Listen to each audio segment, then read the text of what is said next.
ne dee tubaab bi ku ma xamoon ci ngëm daanaka dañu naan ba nga seen bopp xaaj bu nit ñi mën a seen ci jëwriñ waaw. jëwriñ bisimilah ñu déglu jëwriñ bu nuppee nag bu kenn dem bu waxee ba noppi am na luy xew bu waxee ba noppi na ñëpp di teg balaa sëriñ bee wax am na luy xew lii xew lépp daañu ko gis jëwriñ.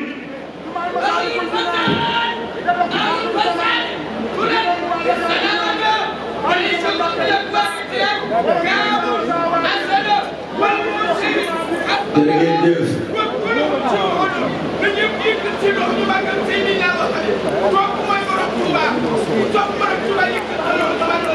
jërëjëf. asalaamaaleykum wa rahmatulahi taala wa barakaatuhu. mbokk taalibe yi mbokk jullit yi maa ngi leen di nuyu ku ci ne ci turam ak ci santam. di sant Serigne Touba cant bu amul yemuwaay. di nuyu mbooloo mi fi teew jiital ci Serigne Xaban Mbacke Murtada mi nga xam ne mooy kilifa jotaay bi di ci teg Cheikh Mouhamadul Bachir ibnu Cheikh Abdoul Khadir ibnu Khadim Rasoul mi nga xam ni moo yor kàddu sëriñ bi di nuyu bu baax a baax a baax Cheikh Mouhamadou Lamine Mbacke sëñ Moustapha Mbacke ibnu Cheikh Sidil Muxtar bu ma ko nuyoo naa njabootu sëñ Baara Mbacke gépp bu ma ko nuyu naa njabootu Cheikh Sidil Muxtar gépp di beneen nuyoo autorité yi fi président de la république yebal mu tàmbalee ci ministre de l'intérieur ak ministre yi muy àndal les ministres d'État le gouverneur le préfet et le sous-préfet di ñaan nag sëriñ bi Cheikh Mahamadou Bachir jumaa ji dafa bari ay wax yu ci jib ci bitim réew ma bëggoon ñu may ma ndax télévision yii fi ne télévision étrangère yépp a ngi fi mu jaadu ñu sànni ci ay baatu tubaab ndax ñu mën ko relayer ndax lu mel nii nekk ci résultat liggéey Serigne Touba Cheikhul Khadim Khadim Rasoul jaadu na di nga xam ni ñoo ko fi indi woon te doon làkk wii muy làkk nasaraan ñu wax ci ay baat ci nasaraan bala ñoo dugg ci discours bu ma ko sëriñ bi mayee ma jàng ko jërëjëf Mbacke bismillahi rahmani rahim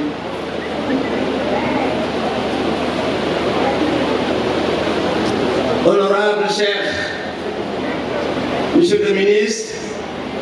monsieur les membres du gouvernement monsieur le gouverneur, monsieur le préfet, monsieur le sous-préfet, chers condisciples, Mourides, talibés de Cheikh Ahmadou Bamba, je voudrais tout d'abord rendre grâce à Allah, subhanahu wa ta'ala, et prier sur le prophète Mohammed sallallahu alayhi wa sallam, et honorer la mémoire de Serigne Touba, Cheikhul Khadim Khadim Rasoul. Celui-là même, dont la vie et l'immense œuvre ont été entièrement consacrés à la vénération du Tout-Puissant subhanahu wa ta'ala et au rayonnement de l'islam à travers le monde. Ce projet existentiel a profondément inspiré ses héritiers, nos guides d'hier et d'aujourd'hui, qui ont tous su puiser dans cette source inépuisable de savoir et de savoir-faire les ferments pour un sursaut spirituel, culturel et économique de notre communauté. En effet, ces infatigables gardiens du temple se sont fait le devoir moral, chacun à sa manière et dans son style propre, non seulement de porter sa parole pieuse et généreuse partout dans le monde, mais aussi de cultiver les repères et la mémoire féconde bâtie autour de Cheikh Ahmadou Bamba Khadim Rassoul. Parce que Cheikh Ahmadou Bamba ne se raconte pas, il se vit.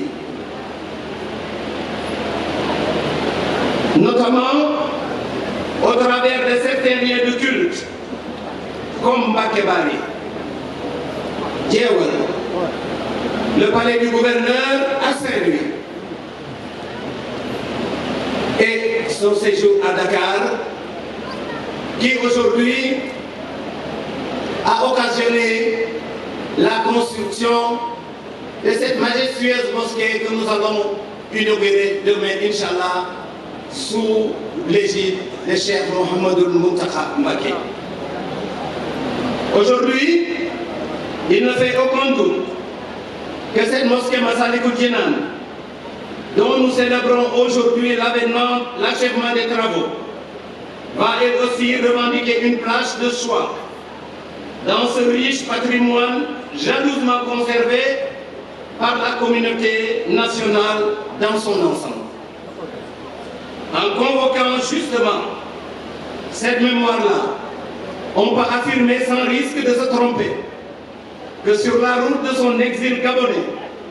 minutieusement planifié par les autorités coloniales d'alors, Dakar fait partie de ces lieux marqués au fer rouge dans l'histoire de Cheikh Ahmadou Bamba Khadim Rassoul. C'est au mois de septembre 1895, presque jour pour jour, que ce qui n'était alors qu'une commune de plein exercice croise en effet le chemin parchemin d'embûches d'un Serigne Touba, d'un humble cheikh, toujours droit dans ses convictions religieuses et imperturbables, dans sa quête spirituelle, sa posture toute empreinte de noblesse et d'âme et de dignité pour ne rien ni personne ne pouvait ébranler. C'est également ici à Dakar que le fondateur du mouridisme prend toute la mesure de la détermination de ses censeurs sur terre à aller jusqu'au bout de leur funeste destin, celui de l'éloigner de son pays, avec comme objectif unique celui de tuer dans l'œuf un éveil des consciences ainsi que toute velléité de résistance à la mainmise coloniale. C'est enfin à Dakar qu'en dépit d'un acharnement ambiant,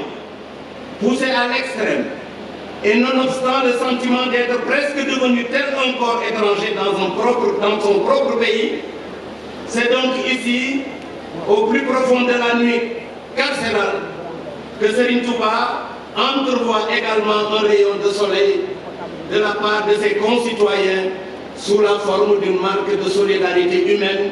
d'une dimension exceptionnelle. Nous vient à l'esprit la mobilisation de la communauté des dignitaires légaux du Penc de Tibéou, très sensible au sort réservé à Khadim Rassoul et à la délicate serviabilité à son endroit de Ibra Binta Gueye Mbengue et de la généreuse dame Anne Diakher Faye, qui lui ont ouvert leurs portes et l'ont entouré de leur affection durant le peu de temps passé ensemble avant l'exil vers le Gabon et les rigueurs de la forêt équatoriale. Cheikh Ahmadou Bamba en est ressorti, plus que jamais,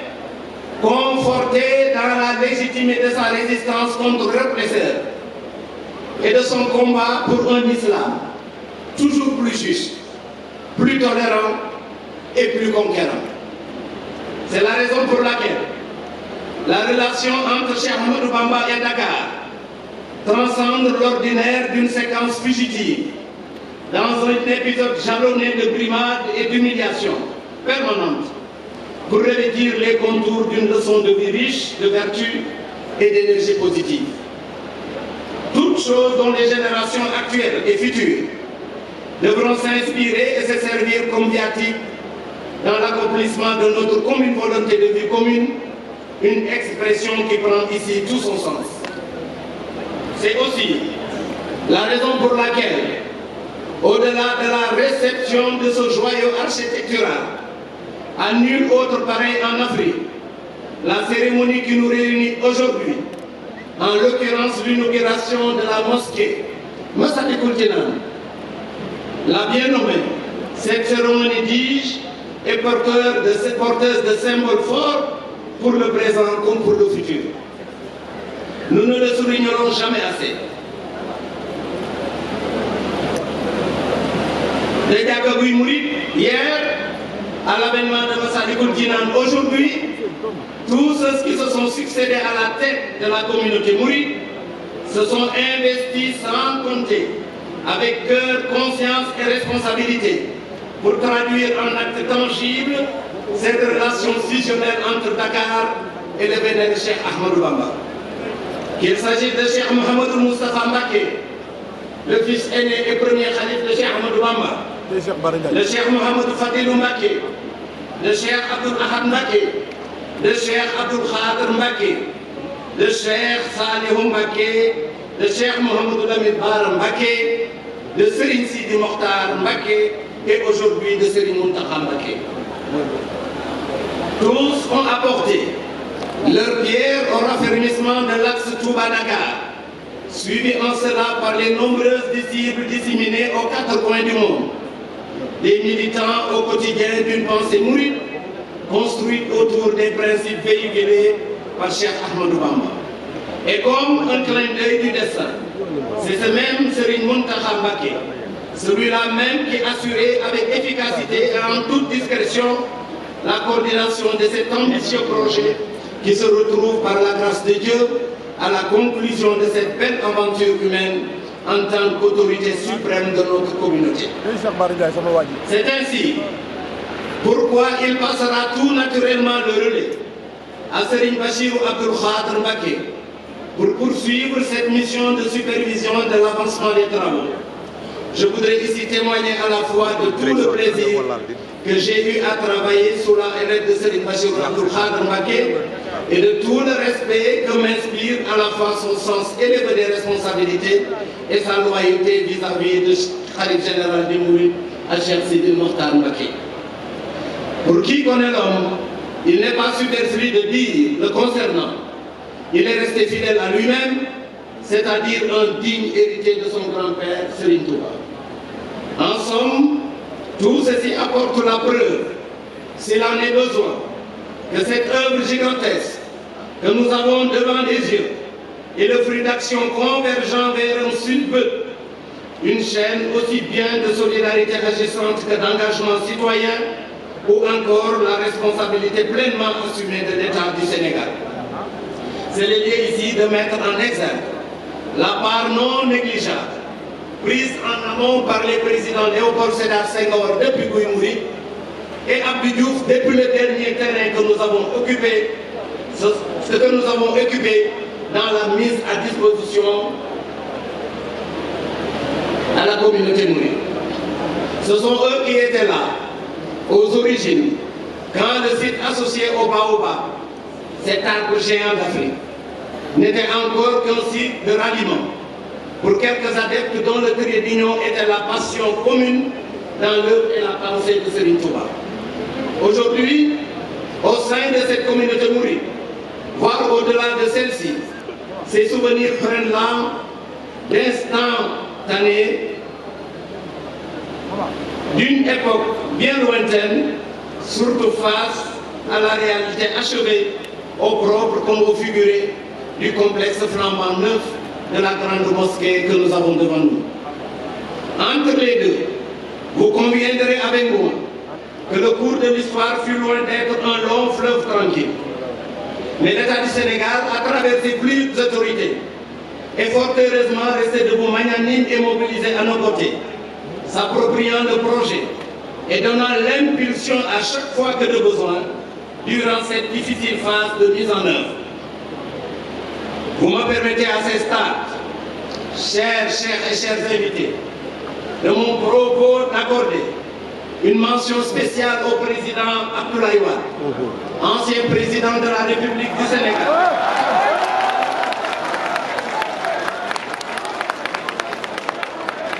Merci, Monsieur le Président, pour votre magnanimité, pour la mise à disposition de ce terrain qui nous a permis aujourd'hui de construire ce joyau que nous partageons tous. La nuit tombe sur Guy Mouride, au moment où le soleil se lève aujourd'hui sur Massalikul Jinane. Cette transition porte à la fois votre empreinte impérissable d'homme d'État, à la générosité légendaire, mais aussi celle d'un talibé mouride qui voue une adoration sans limite à Khadim Rassoul. Vous avez d'abord consolidé le lopin de terre occupé par Guy Mouride avant de lui donner une dimension plus conforme à l'ambition de Massalikul Jinane. Nous n'oublierons pas non plus les précieux conseils prodigués à toutes les étapes et qui ont eu le don de déculper notre envie de nous inscrire sans réserve dans une dynamique excellente et la quête d'idées novatrices. Votre enthousiasme communicatif a été la sève nourricière de notre rêve. Nous y avons puisé, en effet, l'inspiration féconde qui a réveillé en nous le courage d'oser affronter le défi d'un gigantisme pour ouvrir à cette mosquée les portes de l'éternité. J'ai salué à l'instant le rôle inestimable joué par l'État et à sa contribution massive et à bon escient pour faire du rêve velléitaire d'hier l'aboutissement tant rêvé de ce jour, et ce n'est que justice. Et le principal artisan en est son Excellence, le président de la République, Macky Sall. Monsieur le représentant du président de la République,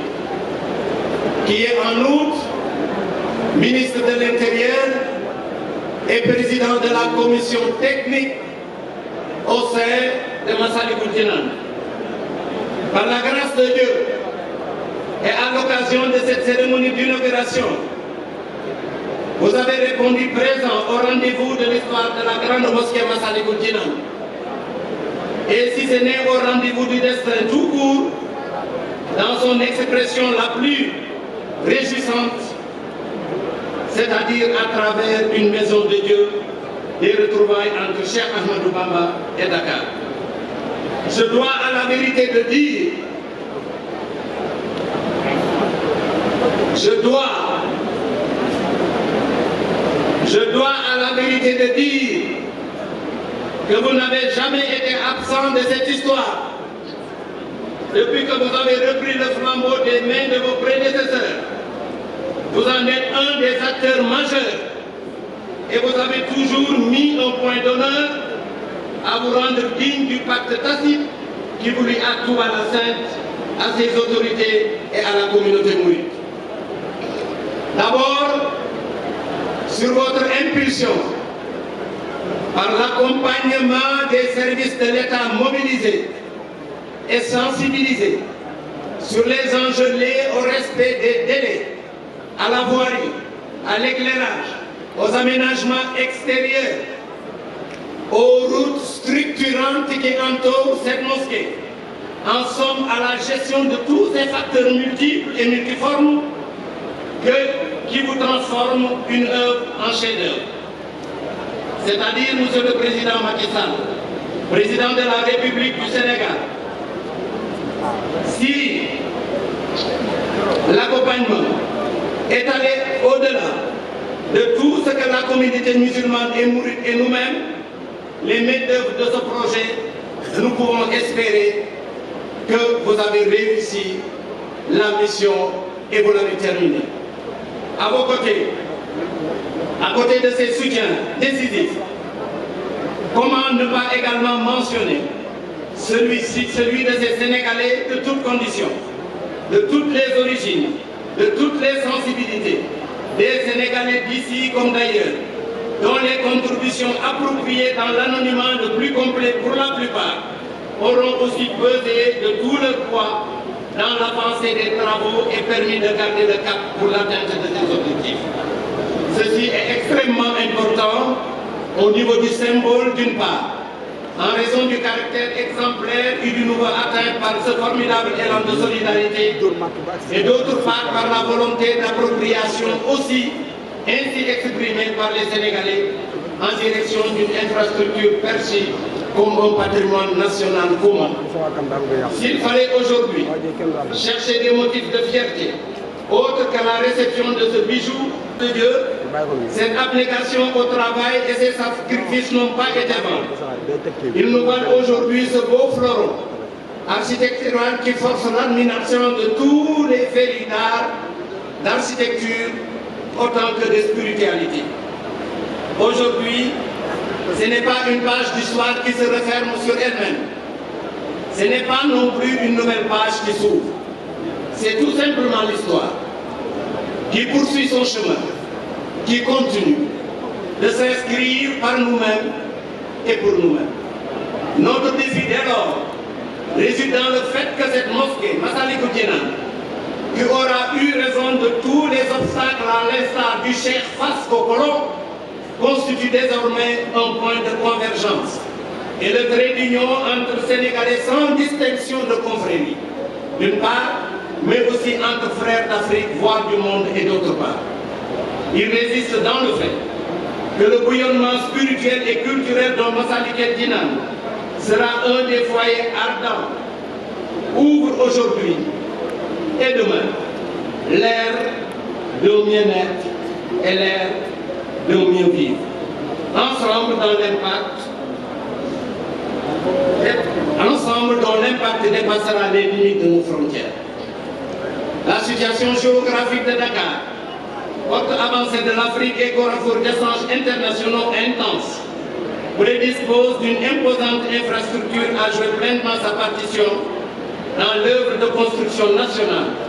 voire à un dépassement de fonctions au service d'un développement durable, juste et solidaire. Ce faisant, c'est seulement ainsi que nous resterons, par la même occasion, fidèles à la mémoire de Cheikh Ahmadou Bamba Khadim Rassoul, à ses enseignements, à son message fédérateur et à la vocation universelle de sa mission sur terre. jërë ngeen jëf mbokk yi maa ngi jégalu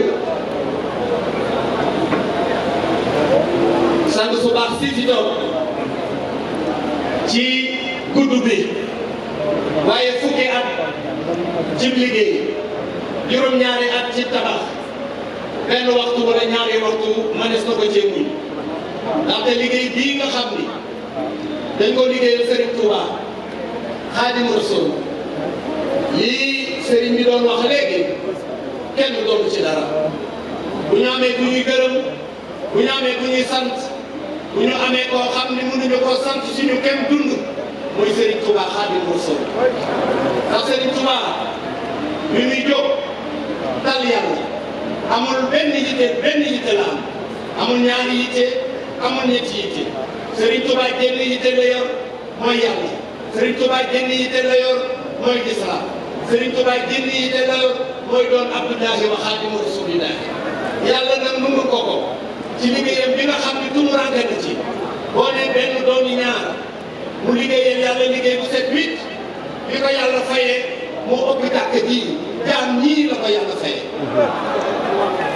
Serigne Touba ku moom nit yaa moom li ci boosam ku moom nit yaa moom alalam koo xam ni dafa ne la jël naa sama jëm jël sama ruu jox la ko loo ma sant ma def ko loo ma tere ma ba ko bëggatuma ci sama bopp dara kookule na ngeen xam ni mooy njàpp kooku nga xam ni moo wéet ak boromam doon kenn nit ku ma sa dem xare boo ma sa dégg moo la ko xare Serigne Touba rek a dem àndul ak doom àndul ak taalibe àndul ak rak àndul ak dëkkandoo moom rek dem xare daan ñibbi bàyyi ñëw fii kon kooku dama ne koo gërëm ak ku mu mën ci doon dama koo bëgg waaye kenn jara gërëm kenn jara sant kenn jara kennal ki nga xam ni kenn rek a doon yitteem mooy yàlla subhanahu wa taala kon ñoo ngi gërëm sëriñ bi di ko sant ci bi mu liggéey mu ñu bind lii ndax man ñu baax ñu daan ànd ak moom mu leen di sant ñuy jëf jël seen bàkkan jox ko Sëriñ Tuuba ngërëmam rek la ñu bëggoon te boobu la lépp gën a jafe boobu oto amul kër bu baax amul yëre yu baax amul ñu jaay lépp jaay seen lépp jox ko Sëriñ Tuuba ngir am ngërëmam tey ko bari na oto yi bari na kër yi bari na lépp bari na te Sëriñ Tuuba ko bari le kon ñun li ñu war a def mooy sant Sëriñ Tuuba te kan man ñu dëkk ñooñu la ñu bëggoon rek ñun ñii loolu la ñu bëgg te sëriñ bi garal ñu loxo ndax lépp a gën a bari booba boo tuddee million Sëriñ Tuuba rek nga mës a dégg ñu ni dajale na million nga tabax néegu bi yàlla ndax booba France bi mu nekkee ci récession économique bi nga xamee ni guerre mondiale jeex na la première guerre mondiale mu am une décote du franc français mu am jafe-jafe yu bari Serigne Touba mooy jël 500 000 francs français ca jamono yooyu gouverneur président France ba fa newoon joxe 50 000 francs français Serigne Touba li mu joxe mu ëpp ko fukki yoon nga xam ne boo ko doon xayma tey dina tolloog li ñu def ci Masaalikul Jinaan ngir wóor leen ni bokkul ak ñoom ànd na ñoom door leen ñu xare mu gañe ànd ak ñoom ñëw ñu am i jafe-jafe ñëw mu dimbali leen koo koy Serigne Touba.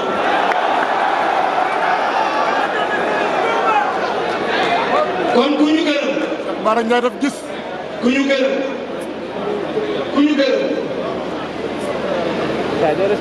ku ne dañ ko koy yéene. Serigne bi wax na léegi nee na bu lëkkalee ko aloom na ko gërëmee cooy wax na dëgg loo fi gis Serigne Touba jëlee naa ñun ñii di njabootam waaye foo gis wax moo ko soxal foo gis loo xam ne lii ñi dañu koy bëgg Serigne Touba ko def kon yàlla ñu yàlla fayal Serigne Touba yàlla nañu fayal Serigne Touba bés bii nag di bés bu rëy Cheikh Mouhamadou Bachir bés bii di bés bu rëy bés boo xam ne bii ci la ñuy waajal ubbi jumaay Serigne Touba ji jumaa ji nga xam ni Serigne Touba moom la ko fi njabootam di naanal ñu naanal ko fi di ko liggéey ba tey jii ñu baaxoo suñu borom bu sotti ñu di ko ubbil ñu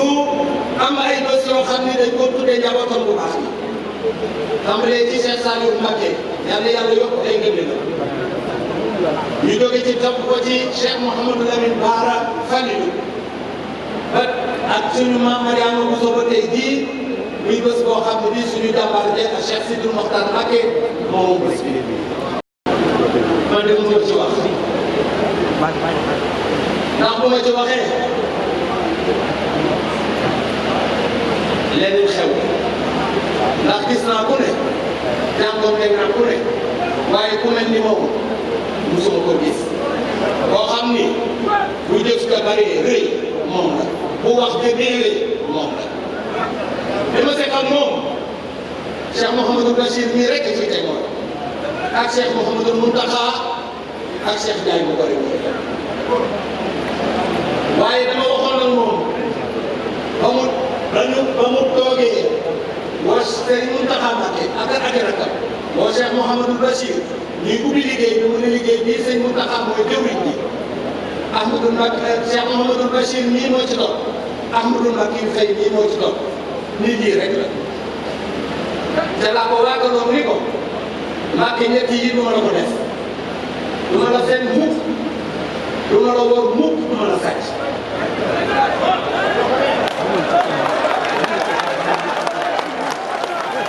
du ma la wor du ma la fen du ma la sàcc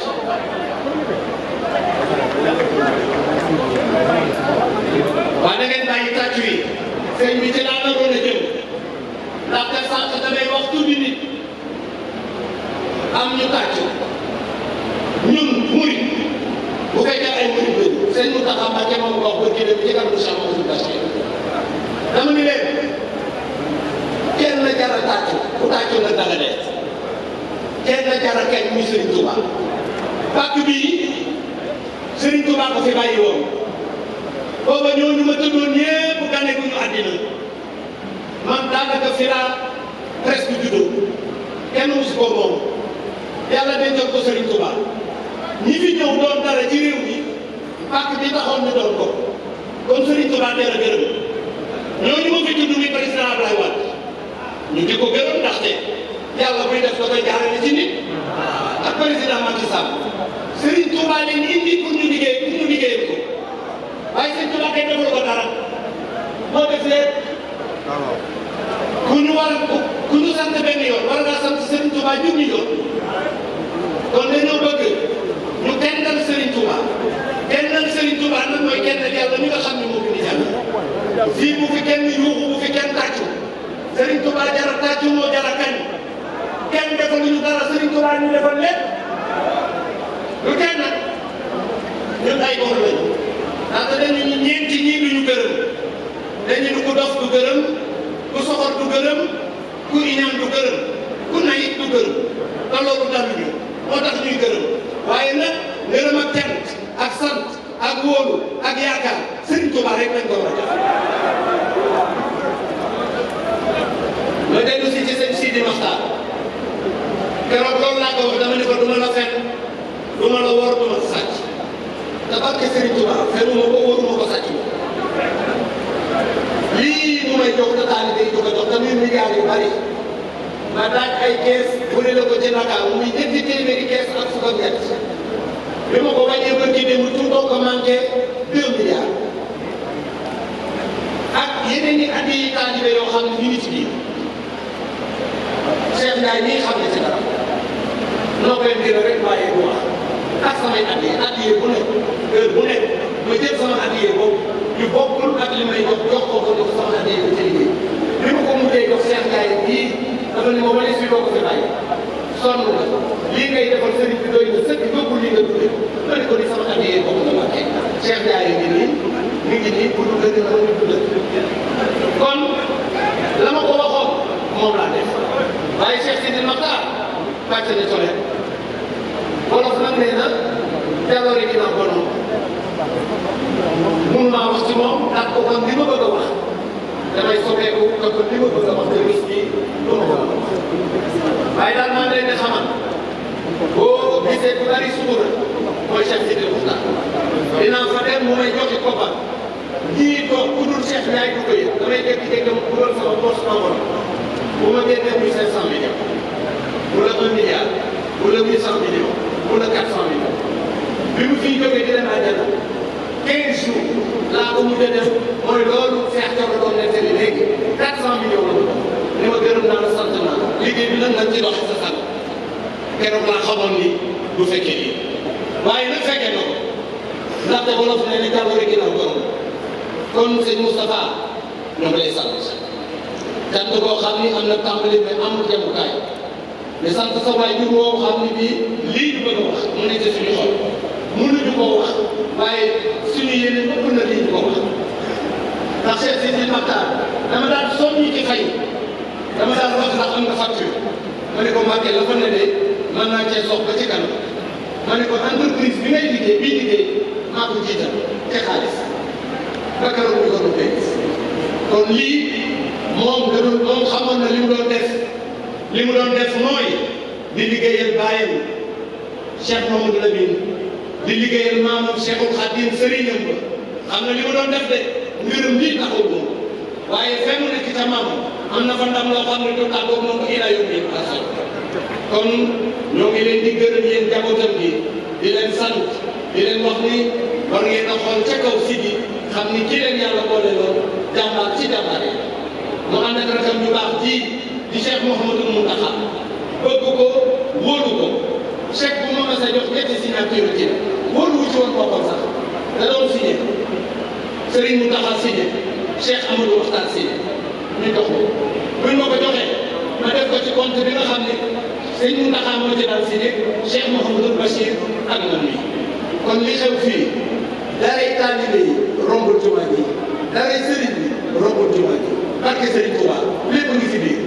musuma cee yey juróom musuma cee naan ndox musuma tukki ba jënd ci biir musuma cee dem ba dem ci restaurant waaye ndax xam naa ni Sëriñ Tuubaa waaye loolu du njàmbaarte kañ ma damay sant ndax loolu bu ma ko mënee Sëriñ Tuubaa ko dund moo ma def ni ma mën moo ma dimbali jox ma loo xam ne mën naa ciy dunde ba du ma soxla yi kon mënu ma ko fay si sama dund mënu ma ko fay si sama ñàkk dund waaye maa ngi ñaan yàlla mi dara tëw yàlla ñu ko yàlla fay man nag ab taalibe laa boo xam ne moo gën a xew ci taalibe yi waaye Sëriñ Tuubaa rek laa gën moom laa gën man murid laa Ahmadou Mbacké yu fay laa tudd dañ lay tuddee Sëriñ Tuubaa yàgg na doo ko xale sama baay Cheikh Ibrahima Fall lañ ko tuddee ñoo ngi saraxoon baramayam jàndal lañu saraxoon maam Cheikh Ibrahima Fall mu di ko boot daan na ko bootee tasine boppam defar kon man Baye Fall laa kon man Sëriñ Tuubaa rek laa gëm bi ñu ma joxee liggéey bi boole ma ko sunu sëriñ bu baax bii dama yëkkati 100 millions jox ko ni ko maa ko duggee ci liggéey bi ndax ku lay sant liggéeyu Sëriñ Tuubaa fokk nga sant ko